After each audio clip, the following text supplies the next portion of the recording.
बिस्मिल्लाहिर्रहमानिर्रहीम। अस्सलामु अलैकुम व रहमतुल्लाहि व बरकातुहू। दोस्तों, आज के इस अहम वीडियो में आपका खैर मकदम है। आप इस वीडियो में सूरह अल कहफ के फायदे और उसकी खूबियां जानेंगे जो आपने पहले कभी नहीं सुनी होगी। तो चलिए दोस्तों, वीडियो का आगाज करते हैं। सूरह अल कहफ के फायदे और उसकी खूबियां। सूरह अल कहफ कुरान मजीद की अहम सूरतों में से एक है और ये कुरान शरीफ की 18वीं सूरह है। यह एक मक्की सूरह है और इसका नाम सूरतुल कहफ है। इसमें 110 आयतें हैं। इस सूरह में 4 वाक़या हैं जो अल्लाह अज़्ज़ जल्ला पर हमारे यकीन को मजबूत बनाती हैं और उसकी अजमत को बयान करती हैं। तो चलिए उन 4 वाक़यों के बारे में जान लें जो इस सूरह में हैं। सबसे पहला वाक़या अस्हाबुल कहफ के बारे में है और ये ऐसे मोमिनों का वाक़या है कि जब उनको हक का पैगाम पहुंचा तो उन्होंने कबूल कर लिया और वो झूठे खुदाओं को छोड़कर एक अल्लाह के मानने वाले बन गए, जिसकी वजह से लोग उनके दुश्मन हो गए। उनकी दुश्मनी से बचने के लिए वो उस शहर को छोड़कर निकल पड़े और एक गार गुफा में पनाह ली, जहां अल्लाह ताला ने उन्हें 309 साल तक सुला दिया, जब तक पूरा शहर अल्लाह को मानने वाला हो गया था। इन्हीं लोगों को अस्हाबुल कहफ या अस्हाबे कहफ कहते हैं और इसी पर इस सूरह का नाम रखा गया सूरह कहफ। दूसरा वाक़या 2 खूबसूरत बागों के मालिकों का है। तीसरा वाक़या हजरत मूसा अलैहिस्सलाम की हजरत खिज्र अलैहिस्सलाम से मुलाकात का है। चौथा वाक़या जुल्करनैन की है, जिसे सिकंदरे आजम भी कहा जाता है। इन चारों वाक़यों में बहुत अहम सबक दिए गए हैं। ईमान की आजमाइश का सबक, दौलत की आजमाइश का सबक, इल्म की आजमाइश, हुकूमत की आजमाइश। नबी करीम सल्लल्लाहु ताला अलैहि वसल्लम ने फरमाया, जुमा के दिन सूरह कहफ की तिलावत किया करो।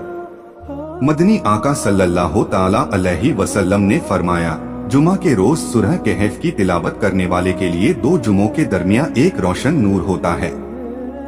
मक्की मदनी सरकार सल्लल्लाहु ताला अलैहि वसल्लम ने फरमाया, जो शख्स इसकी शुरुआती 10 आयतों को याद कर लेगा और तिलावत करेगा, वो दज्जाल के फितने से महफूज रहेगा।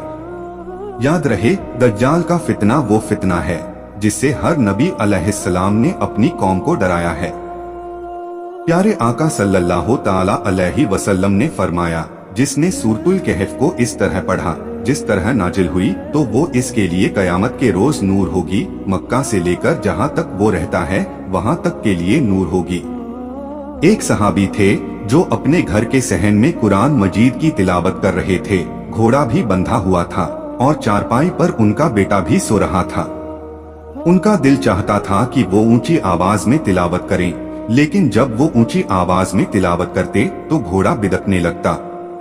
उन्हें डर होता कि कहीं ये घोड़ा उनके बेटे को लात न मार दे, इसलिए वो आवाज धीमी कर लेते और घोड़ा भी खामोश हो जाता। लेकिन फिर ऊंची आवाज में तिलावत करने का जी चाहता तो वो करने लगते, लेकिन फिर से घोड़ा बिदकने लगता। यही होता रहा। जब सुबह का वक्त हुआ, उन्होंने दुआ के लिए हाथ उठाए तो देखा कि कुछ बादल हैं जिनके अंदर रोशनियां हैं और ये रोशनियां उनके सर से दूर आसमान पर जा रही हैं। फिर नबी करीम सल्लल्लाहु ताला अलैहि वसल्लम की खिदमत में हाजिर हुए और पूरा किस्सा सुनाया। तो नबियों के सरदार सल्लल्लाहु ताला अलैहि वसल्लम ने फरमाया, ये अल्लाह अज़्ज़ जल्ला के फरिश्ते थे जो तुम्हारे कुरान की तिलावत सुनने के लिए तुम्हारे करीब आ रहे थे। अगर तुम तिलावत करते रहते तो आज मदीने के लोग अपनी आंखों से अल्लाह अज़्ज़ जल्ला के फरिश्तों को देख लेते। हमें क्या करना चाहिए? इस सूरह की फजीलत और अहमियत का इसी से पता चलता है कि इसको सुनने के लिए फरिश्ते जमीन पर आ गए। तो क्यों न हम इसको अपनी जिंदगी में शामिल कर लें और हर जुमा के दिन इसकी तिलावत करें, और अगर तिलावत ना कर सकें तो इस सूरह की तिलावत सुन लें, जिससे दज्जाल के फितने से महफूज रहेंगे और एक जुमे से दूसरे जुमे तक अल्लाह अज़्ज़ जल्ला का नूर हासिल होगा। तिलावत का फायदा तो मिलेगा ही मिलेगा। तो दोस्तों, चलिए सुनते हैं इस मुबारक सूरह की तिलावत। अऊज़ु बिल्लाहि मिनश शैतानिर रजीम। بسم الله الرحمن الرحيم الحمد لله الذي أنزل على عبده الكتاب ولم يجعل له عوجا قيما لينذر بأسا شديدا من لدنه ويبشر المؤمنين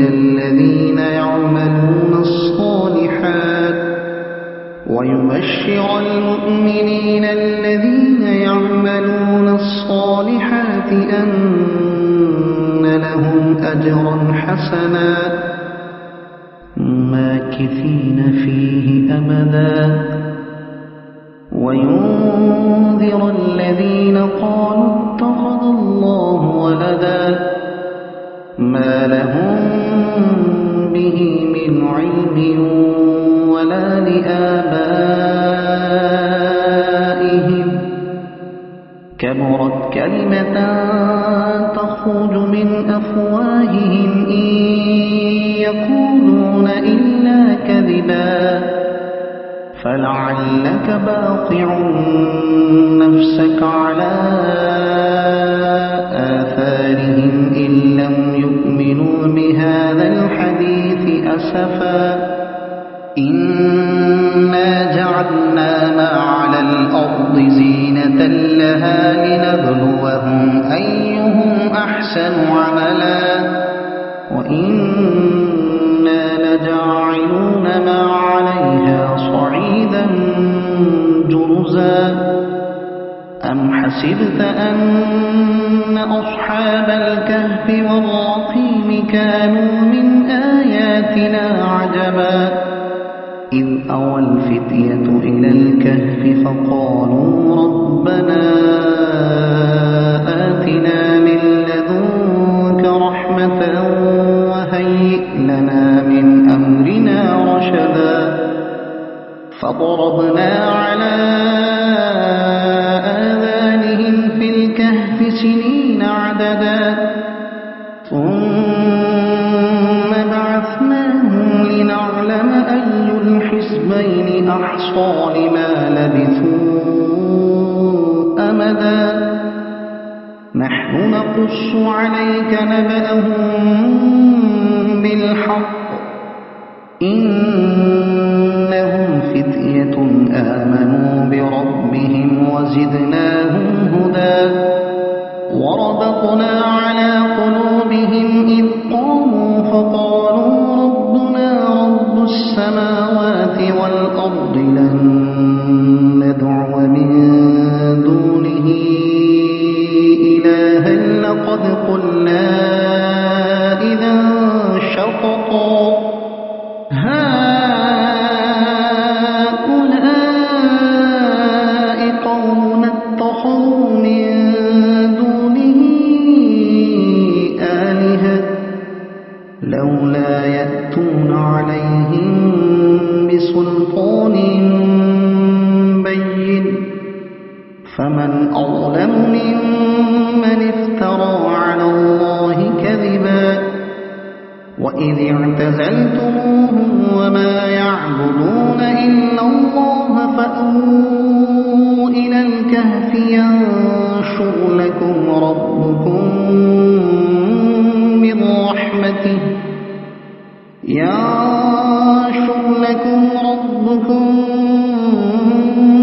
رحمته ويهيئ لكم من أمركم مرفقا وترى الشمس إذا طلعت تزاور عن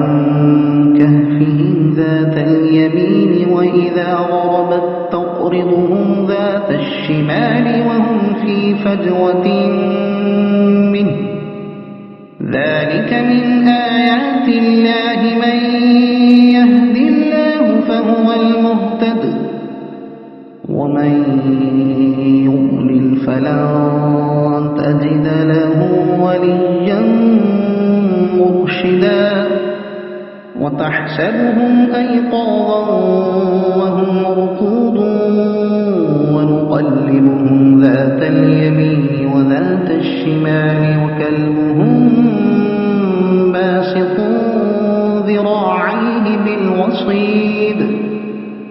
لو اطلعت عليهم لوليت منهم فرارا ولملئت منهم رعبا وكذلك بعثناهم ليتساءلوا بينهم قال قائل منهم كم لبثتم قالوا لبثنا يوما أو بعض يوم قالوا ربكم أعلم بما لبثتم فابعثوا أحدكم بورقكم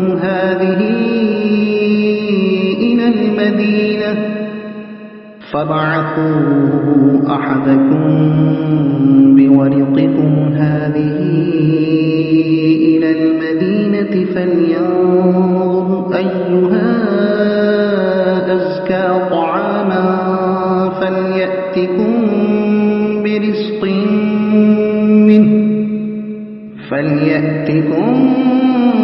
برزق منه وليتلطف ولا يشعرن بكم أحدا إنهم إن يظهروا عليكم يرجموكم أو يعيدوكم في ملتهم ولن تفلحوا إذا أبدا وكذلك أعثرنا عليهم ليعلموا أن وعد الله حق وأن الساعة لا ريب فيها إذ يتنازعون بينهم أمرهم فقالوا بنوا عليهم بنيانا ربهم أعلم بهم قال الذين غلبوا على أمرهم لنتخذن عليهم مسجدا سيقولون ثلاثة رابعهم كلبهم ويقولون خمسة سادسهم كلبهم رجما بالغيب ويقولون سبعة وثامنهم كلبهم قل ربي أعلم بعدتهم ما يعلمهم إلا قليل فلا تمار فيهم إلا مراء ظاهرا ولا تستفت فيهم منهم أحدا ولا تقولن لشيء إني فاعل ذلك غدا إلا أن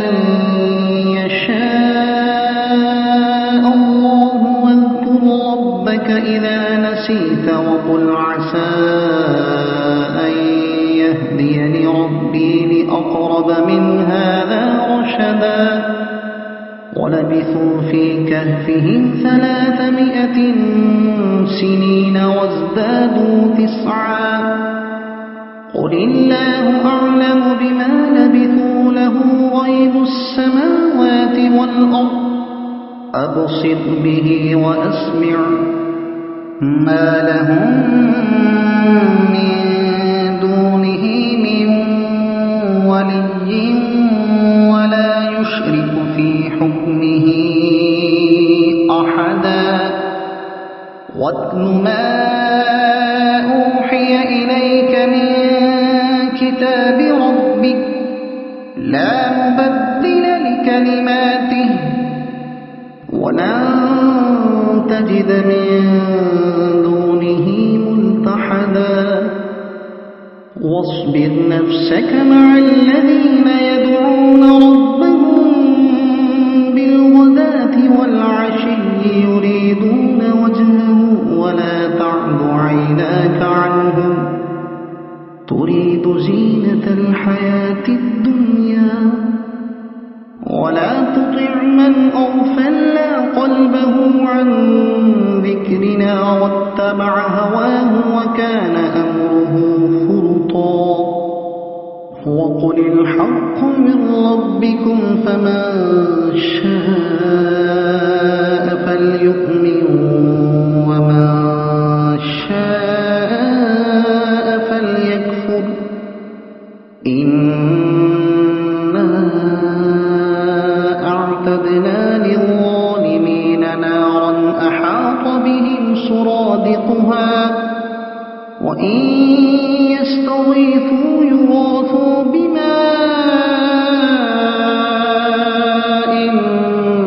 كالمهل يشوي الوجوه بئس الشراب وساءت مرتفقا إن الذين آمنوا وعملوا الصالحات إنا لا نضيع أجر من أحسن عملا أولئك لهم جنات عدن تجري من تحتهم الأنهار يحلون فيها من أساور من ذهب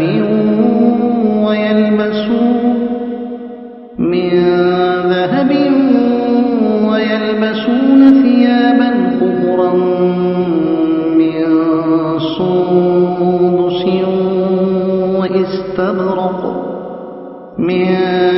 سندس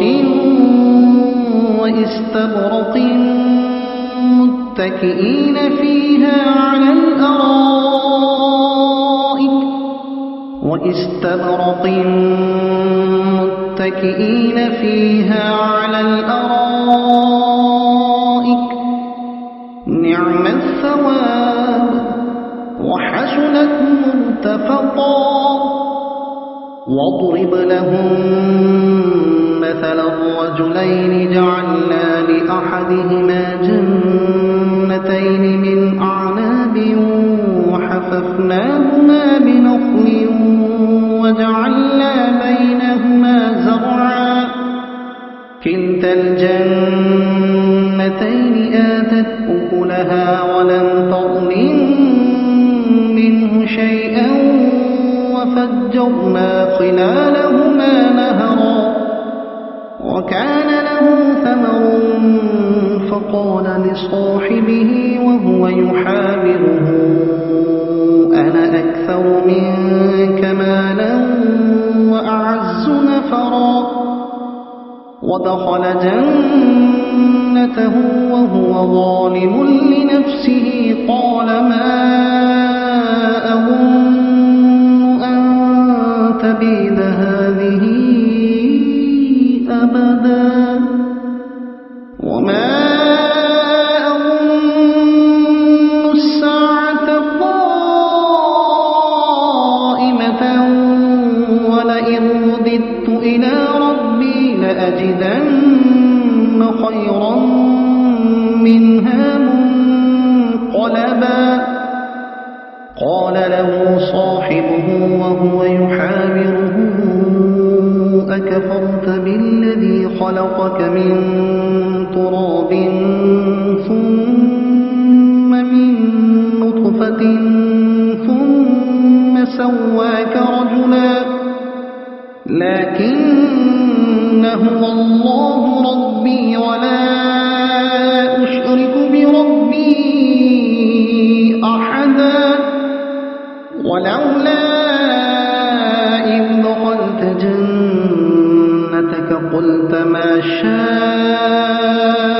الله لا قوة إلا بالله إن ترني أنا أقل منك مالا وولدا فعسى ربي أن يؤتيني خيرا من جنتك ويرسل عليها حسبانا من السماء فتصبح صعيدا زلقا أو يصبح ماؤها غورا فلن تستطيع له طلبا وأحيط بثمره فأصبح يقلب كفيه على ما أنفق فيها وهي خاوية على عروشها ويقول يا ليتني لم أشرك بربي أحدا ولم تكن له فئة ينصرونه من دون الله وما كان منتصرا هنالك الولاية لله الحق هو خير ثوابا وخير عقبا واضرب لهم مثل الحياة الدنيا كماء أنزلناه من السماء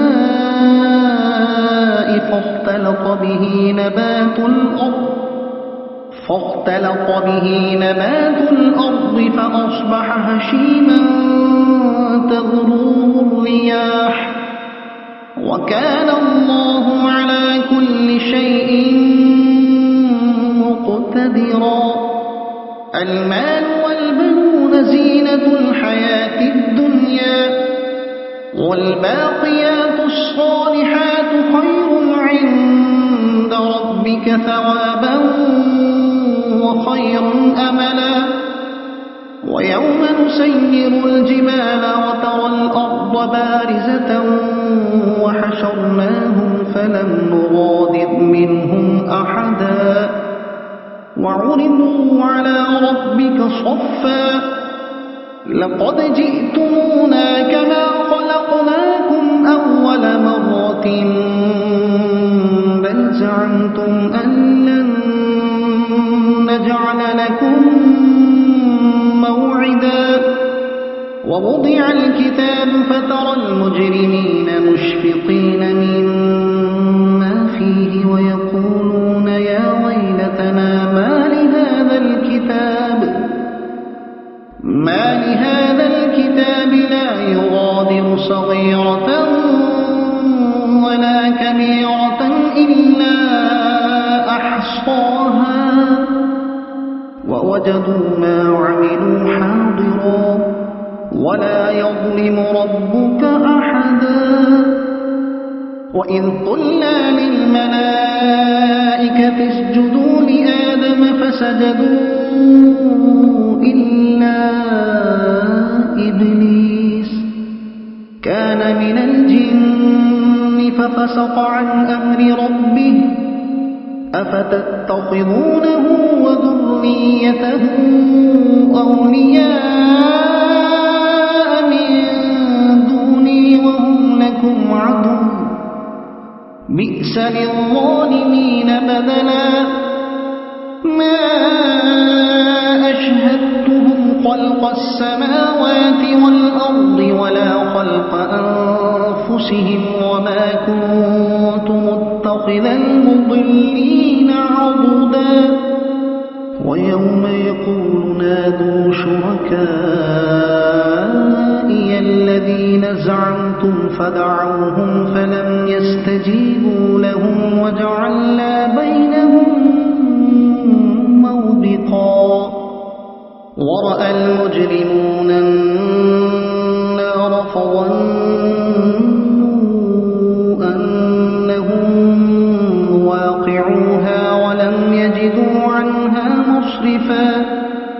ولقد صرفنا في هذا القرآن للناس من كل مثل وكان الإنسان أكثر شيء جدلا وما منع الناس أن يؤمنوا إذ جاءهم الهدى ويستغفروا ربهم إلا أن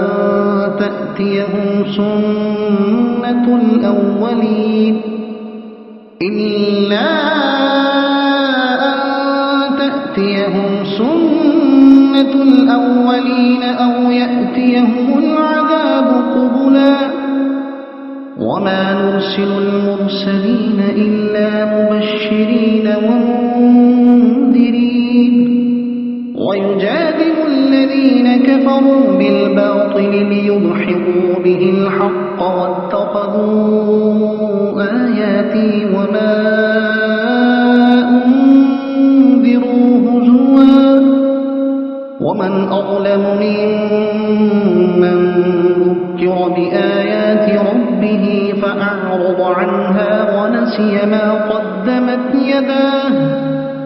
إنا جعلنا على قلوبهم أكنة أن يفقهوه وفي آذانهم وقرا وإن تدعهم إلى الهدى فلن يهتدوا إذا أبدا وربك الغفور ذو الرحمة لو يؤاخذهم بما كسبوا لعجل لهم العذاب بل لهم موعد لن يجدوا من دونه موئلا وتلك القرى أهلكناهم لما ظلموا وجعلنا لمهلكهم موعدا وإذ قال موسى لفتاه لا أبرح حتى أبلغ مجمع البحرين أو أمضي حقبا فلما بلغا مجمع بينهما نسيا حوتهما فاتخذ سبيله في البحر سربا فلما جاوزا قال لفتاه آتنا غداءنا لقد لقينا من سفرنا هذا نصبا قال أرأيت إذ أوينا إلى الصخرة فإني نسيت الحوت وما أنسانيه إلا الشيطان أن أذكره واتخذ سبيله في البحر عجبا قال ذلك ما كنا نبغي فارتدا على آثارهما قصصا فوجدا عبدا من عبادنا آتيناه رحمة من عندنا وعلمناه من لدنا علما قال له موسى هل أتبعك على أن تعلمني مما علمت رشدا قال إنك لن تستطيع معي صبرا وكيف تصبر على ما لم تحط به خبرا قال ستجدني إن شاء الله صابرا ولا أعصي لك أمرا قال فإن اتبعتني فلا تسألني عن شيء حتى أحدث لك منه ذكرا فانطلقا حتى إذا ركبا في السفينة خرقها قال أخرقتها لتغرق أهلها لقد جئت شيئا إمرا قال ألم أقل إنك لن تستطيع معي صبرا قال لا تؤاخذني بما نسيت ولا ترهقني من أمري عسرا فانطلقا حتى إذا لقيا غلاما فقتله قال أقتلت نفسا زكية بغير نفس لقد جئت شيئا نكرا قال ألم أقل لك إنك لن تستطيع معي صبرا قال إن سألتك عن شيء بعدها فلا تصاحبني قد بلغت من لدني عذرا فانطلقا حتى إذا أتيا أهل قرية استطعما أهلها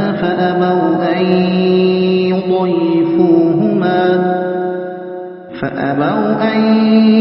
يضيفوهما فوجدا فيها جدارا يريد أن ينقض فأقامه قال لو شئت لاتخذت عليه أجرا قال هذا فراق بيني وبينك سأنبئك بتأويل ما لم تستطع عليه صبرا أما السفينة فكانت لمساكين يعملون في البحر فأردت أن أعيبها وكان وراءهم ملك يأخذ كل سفينة غصبا وأما الغلام فكان أبواه مؤمنين فخشينا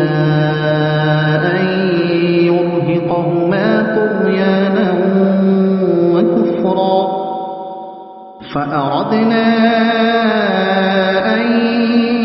يبدلهما ربهما خيرا منه زكاة وأقرب رحما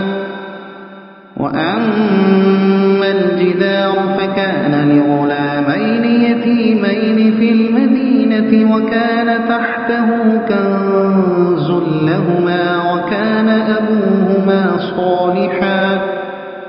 فأراد ربك أن يبلغا أشدهما ويستخرجا كنزهما رحمة من ربك وما فعلته عن أمري ذلك تأويل ما لم تسطع عليه صبرا ويسألونك عن ذي القرنين قل سأتلو عليكم منه ذكرا إنا مكنا له في الأرض وآتيناه من كل شيء سببا فأتبع سببا إنا مكنا له في الأرض وآتيناه من كل شيء سببا فأتبع سببا حتى إذا بلغ مغرب الشمس وجدها تغرب في عين حمئة ووجد عندها قوما قلنا يا ذا القرنين إما أن تعذب وإما أن تتخذ فيهم حسنا قال أما من ظلم فسوف نعذبه ثم يرد إلى ربه فيعذبه عذابا نكرا وأما من آمن وعمل صالحا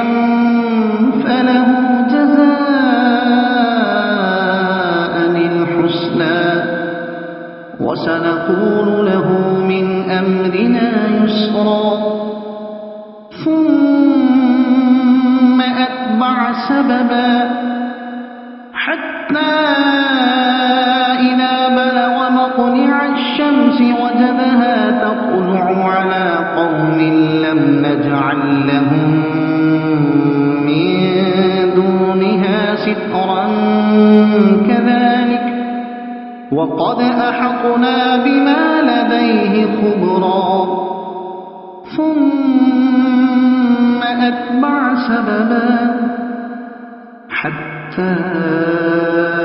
إذا بلغ بين السدين وجد من دونهما قوما لا يكادون يفقهون قولا قالوا يا ذا القرنين إن يأجوج ومأجوج مفسدون في الأرض فهل نجعل لك خرجا على أن تجعل بيننا وبينهم سدا قال ما مكني فيه ربي خير فأعينوني بقوة أجعل بينكم وبينهم ردما آتوني زبر الحديد حتى إذا ساوى بين الصدفين قال انفخوا حتى إذا جعله نارا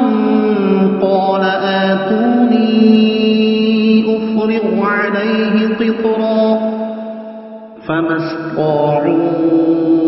أن يظهروا وما استطاعوا له نقبا قال هذا رحمة من ربي فإذا جاء وعد ربي جعله دكاء وكان وعد ربي حقا وتركنا بعضهم يومئذ يموج في بعض ونفخ في الصور فجمعناهم جمعا وعرضنا جهنم يومئذ للكافرين عرضا الذين كانت أعينهم في غطاء عن ذكري وكانوا لا يستطيعون سمعا أفحسب الذين كفروا أن يتخذوا عبادي من دوني أولياء إنا أعتدنا جهنم للكافرين نزلا قل هل ننبئكم بالأخسرين أعمالا الذين ضل سعيهم في الحياة الدنيا وهم يحسبون أنهم يحسنون صنعا أولئك الذين كفروا بآيات ربهم ولقائه فحبطت أعمالهم فلا نقيم لهم يوم القيامة وزنا ذلك جزاؤهم جهنم بما كفروا واتخذوا آياتي ورسلي هزوا إن الذين آمنوا وعملوا الصالحات كانت لهم جنات الفردوس نزلا خالدين فيها لا يبغون عنها حولا قل لو كان البحر مدادا لكلمات ربي لنفد البحر قبل أن تنفد كلمات ربي ولو جئنا بمثله مددا قل إنما أنا بشر مثلكم يوحى إلي أنما إلهكم إله واحد فمن كان يرجو لقاء ربه فليعمل عملا صالحا بعبادة ربه أحدا صدق الله العظيم। अल्लाह की बारगाह में दुआ है कि अल्लाह अज्जव जल्ला हम सभी को कुरान और इस्लाम के मुताबिक जिंदगी गुजारने की तौफीक अता फरमाए, आमीन। और कोशिश कीजिएगा कुरान शरीफ को समझने की। वीडियो को सवाब की नीयत से आगे शेयर करें ताकि कयामत तक सदका ए जारिया का सवाब आपको भी मिलता रहे और ये आपके और मेरे हम सभी के निजात का जरिया बने। कुरान शरीफ की और ज्यादा मालूमात के लिए हमारे चैनल नसीम वॉइस सरखेज को सब्सक्राइब जरूर करें। इंशाअल्लाह मिलते हैं अगले वीडियो में। अल्लाह हाफिज।